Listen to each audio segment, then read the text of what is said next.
Hi, everyone. Welcome to Poet. I'm Radha Marcum, and today I have the absolute pleasure of talking to poet Cyrus Cassells, author of The World the Shooter Left Us. Before I introduce you to Cyrus, I'd like to invite you to become a subscriber of the Poet to Poet newsletter on Substack if you aren't already. Just go to poettopoet.substack.com and subscribe for free. In it, you'll find interviews like this one, plus helpful ideas on writing and publishing books of poetry. So today I'm thrilled to be with Cyrus Cassells. Cyrus was the 2021 Poet Laureate of Texas. His most recent book, The World That the Shooter Left Us, was published in this year. And his ninth book, Is There Room for Another Horse on Your Ranch? On Your Horse Ranch, pardon me, was a finalist for the National Poetry Series and will be published by Four-Way Books in 2024. Among his honors, many honors, a Guggenheim Fellowship, the 1981 National Poetry Series, a Lambda Literary Award, a Lannan Literary Award, 2 NEA grants, a Pushcart Prize, and the William Carlos Williams Award. His 2018 volume, The Gospel According to Wild Indigo, was a finalist for the NAACP Image Award. Still Life with Children, selected poems of Francesc Parcerisas, translated from the Catalan, was awarded the Texas Institute of Letters Surette Deal Fraser Award for Best Translated Book of 2018 and 2019. His second volume of Catalan translations, To the Cypress Again and Again, a tribute to Salvador Espriu, will be published in 2023. He was nominated for the 2019 Pulitzer Prize in Criticism for his cultural reviews in the Washington Spectator, and he teaches in the MFA program at Texas State University. So Cyrus, welcome to Poet to Poet. Thank you so much for inviting me. So it feels important to start by acknowledging that we're talking about the world that the shooter left us just days after the deaths of 19 school children and 2 adults at the hands of a gunman in Uvalde, Texas, and really mere weeks from the massacre of 10 Black shoppers in a Buffalo supermarket. So your book is as relevant as ever, and these tragedies, truly seem never ending. They touch us all, and yet they also elicit a very personal response in each of us. So what prompted you to write this particular book? It was a bit of a mystery, Radha. I actually completed 3 books at once in the summer of 2019. That's the power of getting a Guggenheim Fellowship and leave. Suddenly the dam burst. And I was busy really kind of working on the Horse Ranch book. I'd been told that I was a finalist for the National Poetry Series, so I was sort of tweaking it. And I actually just started it in January. I had a residency in Taos, and I was looking at old bits of poetry and thinking, oh my God, this is really good. And then the whole manuscript seemed to snowball after a couple months. And then it was like, oh, I think I'll just submit it for the National. Is this really a book? And it sort of caught on and kept snowballing. And then in the summer, I was in Spain and Italy for 3 months. And then The World That the Shooter Left Us poured through me in the space of 8 weeks. So there was no plan. There wasn't any agenda. But I think there was something about being overseas for the first time, one of the few times since the Trump election. A lot of my feelings about our country just poured out of me during this book, which is one of the reasons I chose the Adrienne Rich poem to say I didn't have an agenda beyond paying attention to the public voice of our time. The title poem I wrote the year before in response to the Stand Your Ground killing of my good friend and assistant's father in Houston in May of 2017. He was shot by another man who was arguing about the fact that my friend's father didn't have a handicap parking sign and was in a handicapped space, but this was at night in the post office.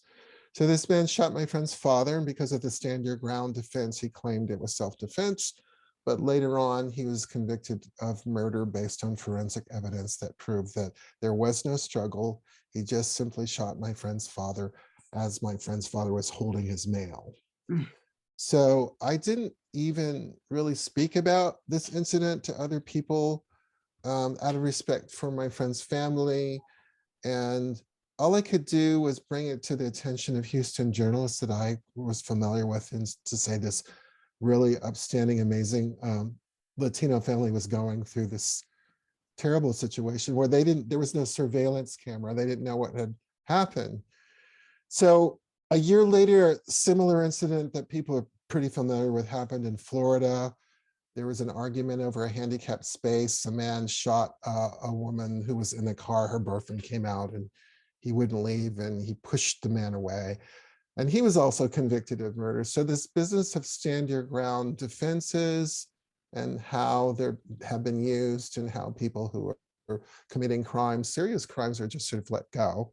We're all familiar with that from Trayvon. So that's the story behind the title poem. And I finished it in the summer of 2018. And I asked myself, do I really need to say these things in public? Right. And the answer was yes. Mm-hmm. So I let my friend know I'd written the poem. I gave the poem to Ross Gay for Poem a Day. And when the poem was published in October 2018, it happened to be near the week of the synagogue massacre in Pennsylvania. I think it was Pittsburgh, or I believe it was Pittsburgh. So unfortunately, the title poem has been consistently timely. Yeah. And I think what's true, I was thinking about this today, for those of us who've directly experienced gun violence, like my friends have, or even been in the vicinity of that, you're never on the same shore as other people. You're never going to be able to be apathetic about it again once you've lived through someone you know being gunned down in this fashion. So that's part of what the testimony is. It's a kind of translation process for people who've gone through this, of losing somebody to violence, to those who have not, and helping them to understand that, we have to find a way to get it to stem the tide of this relentless violence and the justification for it there. So I tried to do my best to try and do justice to my friend's situation. At the time I wrote the poem that I'm going to read, Ready, Aim, Fire, I'd had a discussion with a rabbi in Austin about the sort of open carry laws. And for instance, in my university at Texas State, they've had a concealed weapon capacity for a few years now. So the students are able to carry concealed weapons. That's the law. Mm-hmm. So I talk in the poem about the open carry era. So I just wanted to, a friend of mine who was the close reader for the book said, I think for the first time, Cyrus, your manuscript is like a historical document. Mm. And there are times I was more deliberate about that. But the title poem and a couple of other poems, I'm like in the poem Election, about what happened at my university the day of the Trump election. It's like, okay, I want people to know this actually happened. Yeah. To me, to my colleagues, to my friends.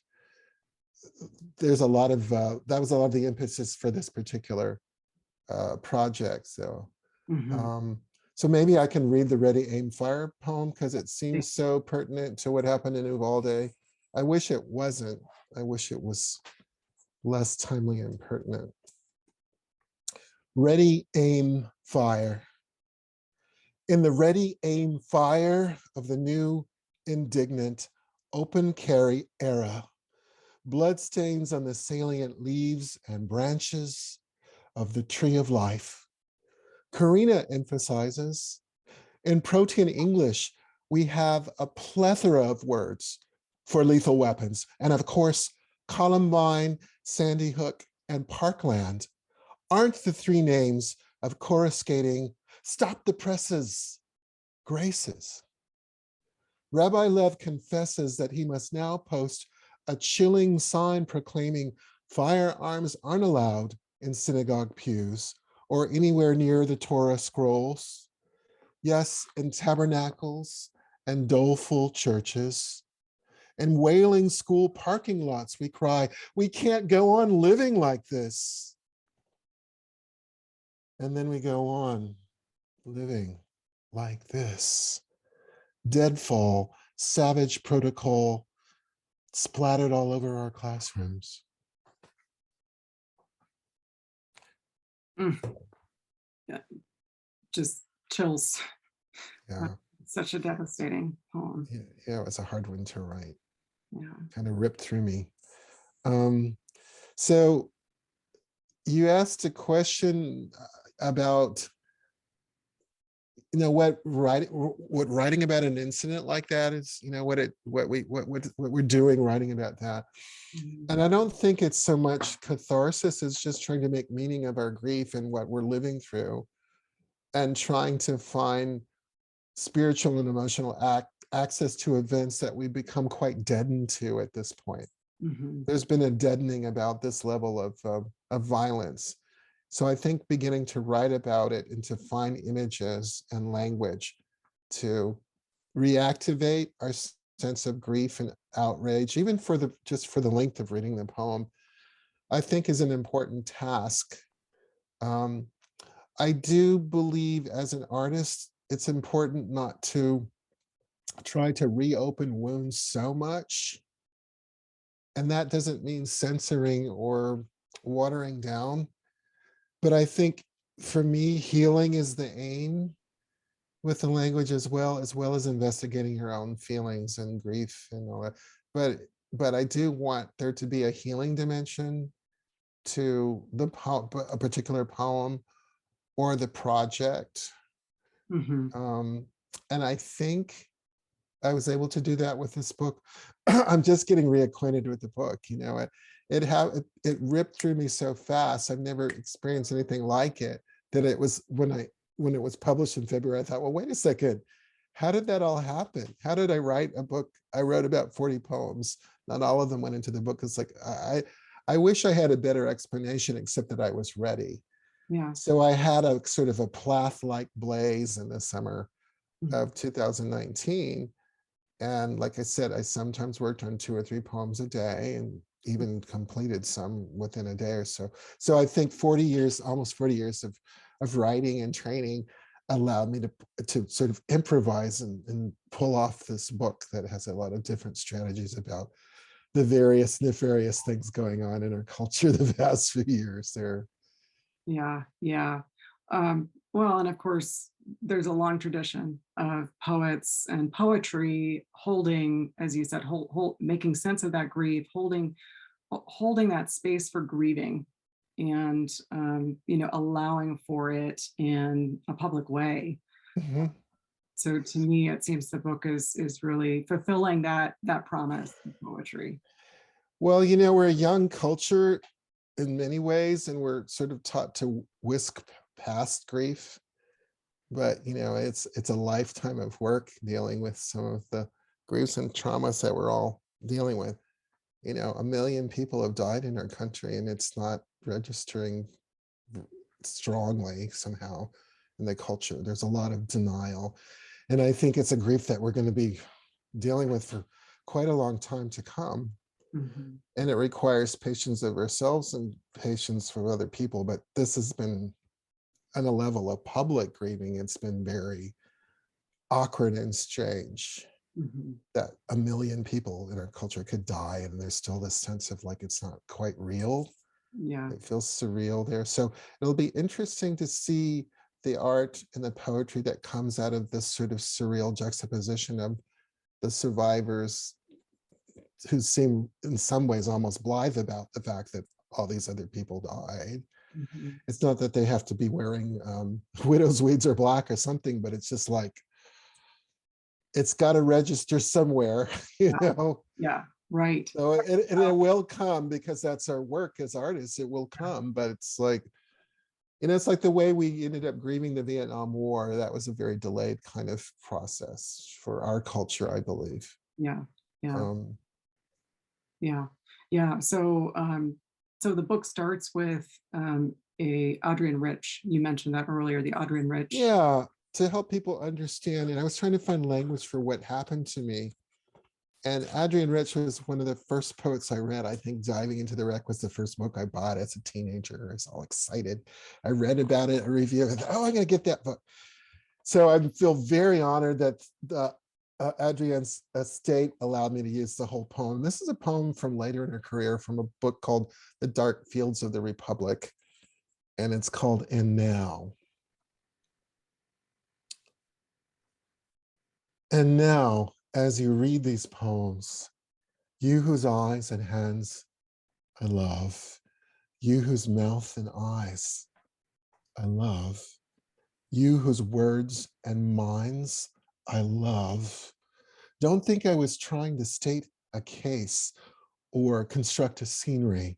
I tried to listen to the public voice of our time, tried to survey our public space as best I could, tried to remember and stay faithful to details, note precisely how the air moved and where the clock's hands stood and who was in charge of definitions and who stood by receiving them when the name of compassion was changed to the name of guilt, when to feel with a human stranger was declared obsolete. Mm. And every time I read the part about know precisely how the air moved, I remember the air in San Francisco when we were sheltered in place before the rest of you. How the stillness of the city, looking out from my particular perch during the lockdown or semi-lockdown, and just how quiet it became during the pandemic, even in the city. The sky seemed to be bluer and the birds seemed to be more real. So every time I hit that line, I remember that moment in March or April 2020 of the air and how the air moved.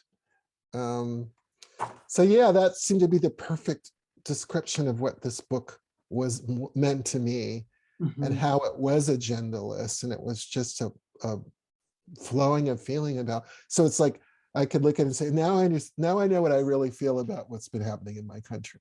Yeah. If I had any doubt about what my feelings are, it's like, oh, here they are, here it all is. So it was a revelation to me too, right? And then I added 2 poems. I added the pandemic poem in April 2020, and then the George Floyd poem in the spring of 2020 there. So there was a little bit of a coda of like beyond what had happened in between 2016 and 2019. It seemed bad enough, and then of course it went to a whole other level of catastrophe there. Yeah. Yeah, it doesn't seem like we're going in the right direction these days, certainly. It's hard to know what the right direction is when the world is shifting, I think, into a new paradigm. We have to remember it's not just our culture, it's the whole world that's been suffering through this, and what the end of it is going to be like and how it's going to affect our future, our lives is yet to be determined, because we're still in a very chaotic flux. It's really been a wild period. The wildest period of my life, you know, all sorts of ups and downs. I couldn't even get home for 3 years. I was kept away from Texas for 3 years because of the pandemic. And I was the poet laureate of the state, couldn't get back. Wow. So, you know, I felt like Ulysses after a while. Right. It was beautiful to come back this month, and had a beautiful reunion with students and people. There was so much love and support there. And I'm still continuing to do my projects are going to evolve mostly in the fall and next year as the poet laureate. I have a statewide project that's happening. So yeah, all sorts of wild things happen. You know, you think you know what direction you're going to go, and then something else there. Well, one thing that's really consistent in your work is your attention to the beauty of language, you know, and when I read through this book, you know, I was just struck again by how each line is so graceful and measured and full of this sort of gorgeous resonance and word sound. So, you know, I wondered if you might, you know, do you consider yourself a lyric poet, and how do you think about I do in relation to these brutal subject matters? You know, is there a conflict there? Well, I didn't know I was doing that until I got a review from Publishers Weekly about my second book. And I was doing it in a less sort of friction-y level, I want to say, than in this particular book, that I had this tendency to write beautifully about traumatic or difficult things. because I grew up being a musician and playing the clarinet and being in love with music and a family of musicians. My brothers are both um, singers and mostly rock singers and musicians and songwriters there. So I'm actually a little bit more sound oriented than I am visually oriented, but I did get a degree in film. And I was just telling someone today who interviewed me, I lived in Italy, and that's just such a feast for the eye that it expanded my visual life and sense of that there. So sound is always really important to me. I try and speak the poems out loud as much as I can. Um, Apparently, I have a very large vocabulary because people are always telling me about my vocabulary. And I just grew up being a reader of books and not a user of thesauruses. So people tell me they have to go to the dictionary. I'm like, I'm not doing it deliberately. These are just the words that come to mind. And because I know a few different, I'm not like trying to give you a workout, but I try to be as precise as I can and true to the language that actually comes to me there. Mhm. And I think part of what I'm able to do is revitalize or create combinations of words that feel new or unusual because people haven't seen those words together Mhm. for a while there. So sound is, yes. Yeah, so a friend of mine was praising me as a great lyric poet. I thought, that's what you think of me? It's like, oh. So I think it's from essentially lyric, like the horse ranch poems. I'm just adding a couple poems. I can tweak my book until September. So I've been adding, they're obviously very lyrical poems, but they're also more conversational than my work has ever been. So I Mhm. try and go out on a different branch every time I go with a book. I'm going to be bored if I'm doing something that I've done before. Right. So Horse Ranch is funnier and sexier and more conversational than the other books. So I'm always feeling like, oh, there's something slightly different about what I'm doing each time. It is, in essence, a sequel to Beautiful Senor. Okay. And it's kind of about falling in love when you're 60 and Mhm. you're older, or you're revisiting relationships with people you knew when you're young and sort of rediscovering each other, which I think is really hopeful and kind of exhilarating. So I'm excited that my most sort of high-spirited book is coming after this very difficult book. Yeah, And that's great. the high-spirited project allowed the difficult book to be born. Right. The difficult book was born in the middle of the high-spirited book. So I think it was a balance. In other words, I didn't tip over when I was doing such a book of shadows. And Mhm. the most difficult things I've ever written about, child sex trafficking, detention, rape, same-sex harassment, all of it's all in this book. Yeah. So I have to stand back and go, whoa, how did I get through that? Well, being in Italy and Spain helped, Yeah. having that beauty, cultural beauty. And I was sort of deeply involved in flamenco culture that summer. So the book that's coming after Horse Ranch book that I'm working on now is about Garcia Lorca Mm. and flamenco culture. And some of those poems have started to come out. One of them called Guitarrero was just published in My Naomi Nye and Academy of American Poets Poet a Day. So I got projects, So, I we mean, don't have to stay with just the the tragedies. We can yeah, move on exactly. into It's just, the beauty and yeah. yeah. So it's good to feel May 8th marked the 40th anniversary of the publication of my first book, The Mud Actor. It's good to feel that I'm more prolific and kind of productive and flowing than even when I started there. There was a gap between the first book and the second book. There was a 12-year gap where I had writer's block and I spent a lot of time. I went to uh, Barcelona and started getting involved in Catalan literature. Mhm.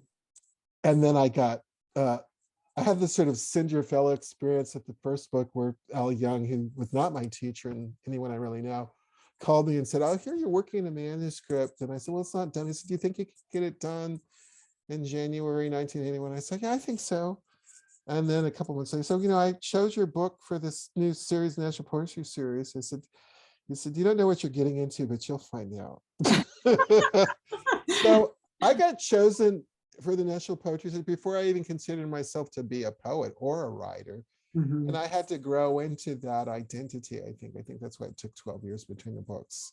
I've heard that so many times from various poets that, the first one, whenever it happened. And then there's this moment or the stretch of time where between that and the second book where it can be really just sort of confusing or Confusing is a good word. really it's an interesting pattern that I've noticed. Yeah, Not the confusing. first to say something like that. I think you have to decide whether it's really going to be your vocation or not. And it's a different thing to get a recognition, but to do the put your life's blood into something that's not necessarily so highly regarded by your culture or is going to bring you a lot of money Right. is Yeah. is a real it's a real pledge. Yeah. It's not going to the nunnery or to the monastery, but it's a little bit like that. Yeah. It's your life can't be wholly about the acquisition of materials and money and all that if your work is poetry or a particular type of art. Yeah. It's just never going to be that. So I think as you're a young person, you're like, am I going to give it up for this art form? And then if the answer is yes, you're going to do it regardless, right? Mhm. Yeah. Yeah. So would you like to read Quid Pro Quo or another? Oh yeah, I thought, people seem to enjoy hearing it, even though I don't mean it as irony for what's happened in Ukraine, but once upon a time, 4 years ago, that was that stage of the Ukraine um, dynamic and tragedy. And this is the moment of the first impeachment. Quid pro quo, two baritones on a phone. Guess there's been a little change in largesse, a little holdup, you might call it, with your country's battle-logged plea for additional funding. Frankly, there's zero need at all to include mealy-mouthed underlings, meddling congresspersons, aggrieved ambassadors, or those cloak and dagger snitches liberals out and out praise as whistleblowers. In heaven's or Tiger Mother Russia's name, it's just between us. Artful and enterprising men, two baritones on a phone, two stable geniuses. Hell, it's wartime, Z, and you're downright starved for superior firepower, for buff, state-of-the-art supplies. The filthy lowdown is, I'd like you to slur / impugn / sling bedeviling mud at a certain polling high candidate and his linchpin paper pushing son. Let me be blunt. I'm the big daddy with the dazzling purse strings, and I've got you by 1, the cowlick, 2, the coattails, 3, your slick ex-Soviet short hairs. Choose one of the above. Boy, I'm the badass overseer with the blade, and I've got you hamstrung as a shackled fetch from swampland slave. But what do you eager garlic eaters, you hinterland guys know about cotton-picking Dixie field hands anyhow? And so, my cold-cocked marionette, my Ukrainian cat's paw, you do plan to mount and raise your fancy victory flag, don't you? I thought you'd say yes. So that was, it seems long ago now, but that was the first stage of some of that Right. terrible stuff. Yeah. Yeah. Ugh. So, and I love it's such a treat to hear these poems read aloud by you. Of course, there's the voice that we hear in it when we're reading it on the page, but it's just so wonderful to hear you perform it. So I was curious about the form, the couplet form that goes through most of the book, and how do you think why couplets, and how do you think about form when you're writing? Do you think about form? Is it something that comes later? Just I started using couplets with gospel while it was still gospel according to Walden while it was still in process. And then when I wrote the crossed-out swastika about children in World War II, I just found that I needed a lot of space and silence there. And what I like about the couplets is it allows you to unfold the world of the poem or the material of the poem in a kind of measured way that I like. And I seem to be writing with the Horse Ranch. I have longer conversational lines. I just converted something that was in couplets to longer format today because as I put it into the position with some of the other poems, I thought, oh, this one needs to go faster. It's not benefiting by the couplets here. So I don't know if it's a shtick or a tick by now, but when I was putting together gospel, my editor John Terrell was like, yeah, I think it's better if most of it stays in couplets there, or try things in couplets, so there's a consistency throughout the project there. But one of my fellow poets and former students wrote a beautiful review of gospel talking about my use of couplets there, and I hadn't really thought so much about it consciously, and the whole tradition of it there, but it does lend a certain kind of, I want to say, elegance or order. And I think that works in this book against the chaos and the shadow behavior quite a bit. And it creates that friction that you're talking about between lyricism and violence, and between something that feels a little bit refined and violence there. I think that's a part of my, I want to say, my signature as a person or a writer, is that I have this very kind of refined quality because of the language or presentation, but I'm also a very stoic person. I didn't know this about myself until I became a grown person, because all I heard about was how sensitive I was growing up. And it turns out I've survived almost everyone that I grew up with, including my parents and people who thought I was so fragile. And I kind of imbibed that sense of fragility. And one day I thought, well, that's just a tape playing. That's just some kind of loop. I'm actually quite a strong person. I made it to 65 last week. I'm officially a senior citizen.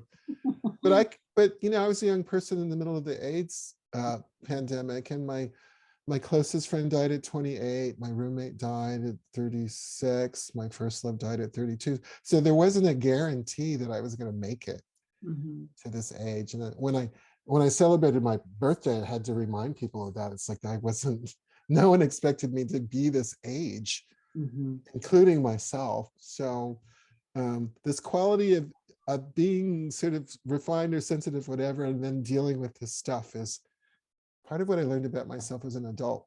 You learn about yourself through living when you're away from school and your parents. Yeah. And what I discovered was the stoic self that was able to travel around the world and absorb other people's stories and situations. And they trusted me. They brought things to me, literally brought stories and things to me from the Holocaust and other situations. So I thought, well, I'm just a young person. Why is this happening? But there are those of us like myself or Spielberg who do not live through these things directly, but are artistic repositors. There has to be some kind of continuum. Most of the people from World War II have died. So we kind of serve that. We provide that in some way, continuity between generations of trauma and experience and suffering, whether it's in the Black community. I'm also partly Jewish, which was part of the reason I think I was drawn to, when I was living in Europe, the lives of young people during the Holocaust. So yeah, that's kind of one of my signature things. Refined yet strong. It's like chrysanthemum and the sword. One person, maybe, I don't know. But I've been around. My father was a very brave person. He just desegregated West Point. I have a lot of super brave people in my life, including my former partners. One who worked in Afghanistan when the Taliban took over. So there were some hairy moments where I thought he'd been killed, and just, yeah, I have very strong, powerful people. So I take a lot of inspiration from that. It's like, I may not be literally in the war zone. I can do it in a poem or in a play, but I am a stoic for real now. I finally accepted this really, I'm meant to survive just about anything, get through everything there. Yeah. Well, certainly I think the poems help us all have a little bit more of that courage, right? I through. hope so. I hope so. I mean, poetry provides great emotional and spiritual access for all of us. I mean, I think that's its amazing power. Uh, it's not enough to have the facts of of a tragedy or what happened this week. We have to be able to go into more deeper empathetic levels, and one way of doing it is through language, or putting ourselves in the place of somebody, Mhm. or giving them access to language. That's a new important uh, emphasis that we need to consider and have, is like, let the people who experience things themselves have access to language, and encourage them to speak or give them permission to speak there. So Yeah, yeah, we're in fraught times, and it's going to continue to be that way as long as the inaction prevails. You yes. know, our governor, my governor is going to the NRA in 2 days from now, and that is appalling. And Ted Cruz, it's appalling. It's like, what can you say? All you can do is speak out what you need to say. And I think this is an example for me where I felt like things are so out of whack that I wanted to at least state clearly to myself Mhm. what I felt and think and believe. And for future generations to know that we did not accept this behavior or support it, Yeah, even though it went on. It's important that they know, the people that can, it's like, no, we said no to this. We provided other testimony than our assent, yeah, right? yeah, And that's part of I think what the book is about. It's like, I'm saying no publicly yeah, to a yeah, lot of what's been going on. I'm saying no. yeah, And it's a different kind of no than just a race fist, but it's a no. yeah. It's like, no. So someone said, oh, you're bringing a sword this time instead of a bouquet. I said, exactly. I'm bringing a sword instead of a lyric bouquet. Mm, yeah. So would you like to close with reading Courage Song for Scott Warren? Yeah, because it's such a beautiful, it's upbeat, and it mentions the difficult things, but it's still upbeat. So Scott Warren, if you're not familiar with him, is a border activist who provided just water and some aid to people crossing the border. And Mhm. he was tried 3 times and acquitted 3 times for, something that was essentially, according to some folks, against the law. Mhm. Makes us questions what the laws are and who they're actually serving. Courage Song for Scott Warren. Sing no more makeshift crosses in the gangplank desert. No more dog catcher trucks. No more jawbones under the moon. Bring your rebellious grit like a bromide or a borderland candle to our bigotry is commonplace republics chaos. Bold anima, dissenting angel, among the betraying cliffs and dry washes, the yellow plumes of the Palo Verde. Be renegade Harriet in a midnight cane field, General Tubman. Be Martin bravely riding in an abysmal Birmingham jail.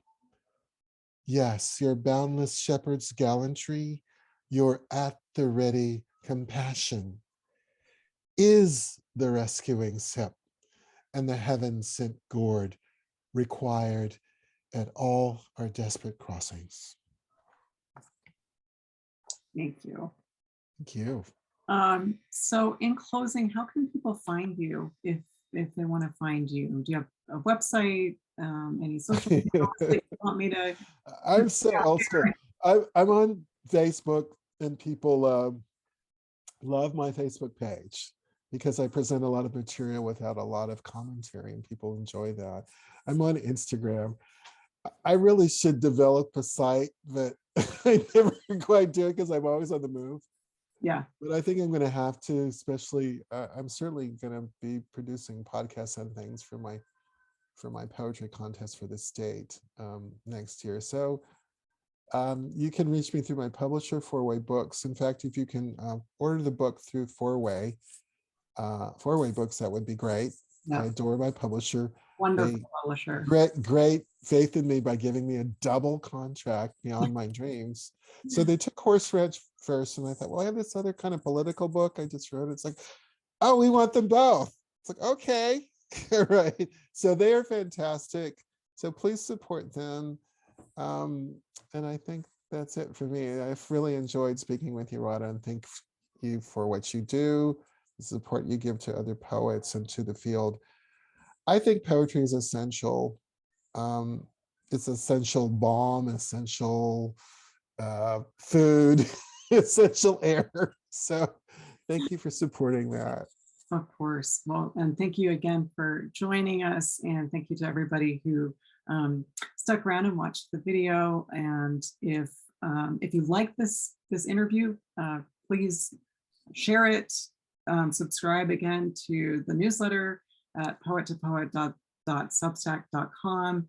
And until next time, be well, everyone, and keep writing. Take care. Bye-bye.